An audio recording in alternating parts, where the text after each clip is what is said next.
I do have trouble with that. I'm much better one-on-one than I am working inside of a group.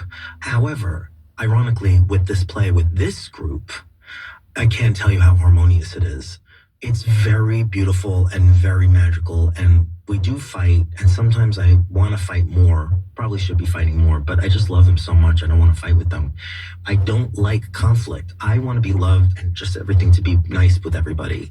But I sometimes push things into conflict because of that. But not gratuitously.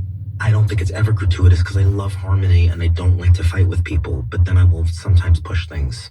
One particularly compelling element of this play to me, and I think to many people, is Peter. He ends up being the leader of the band by merit, but it wasn't a vote. It just happened because he was the most, let's say, driven and talented.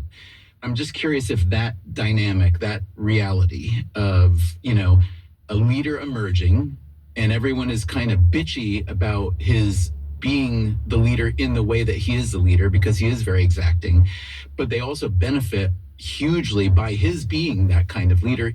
And so he's in this kind of difficult situation where he too wants to be loved, like you just said. He wanted to be invited over for that chicken dinner.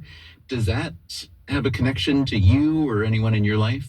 I think that's like the obverse. That's like the Dark Knight version of me. That's where it could have gone.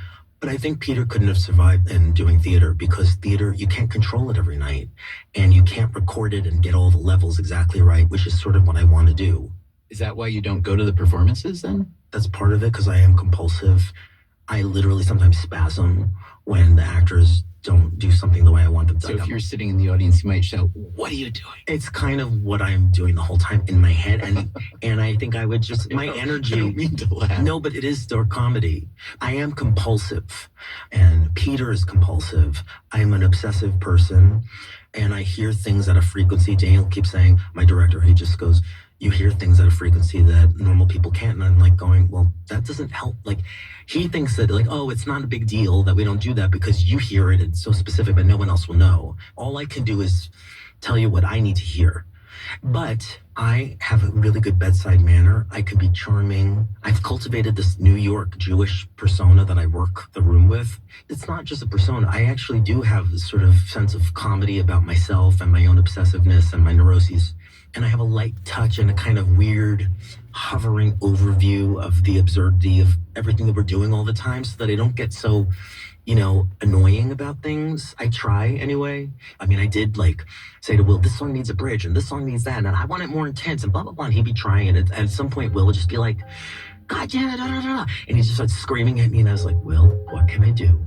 Calm down. It's going to be good. What can I do?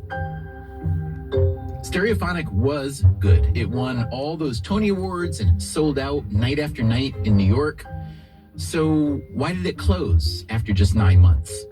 That's coming up after the break. I'm Stephen Dubner, and this is Freakonomics Radio.